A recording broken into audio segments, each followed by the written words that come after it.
Kính chào quý cô chú và anh chị em. Hôm nay em Tâm đang ngồi tại một căn hộ mà vừa mới hoàn thiện nội thất tại Mường Thanh Viễn Triều số 3 Phạm Văn Đồng. Đây là có bãi biển và bãi tắm ngay tại chỗ. Thì căn hộ biển này với diện tích là 58,8 m² và 2 ngủ 2 toilet riêng biệt.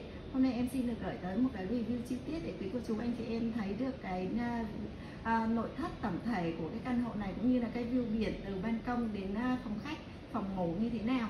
Thì quý cô chú anh chị em tham khảo, nếu hợp với nhu cầu đầu tư nghỉ dưỡng của mình thì có thể liên hệ em Tâm tại số điện thoại 0931613556.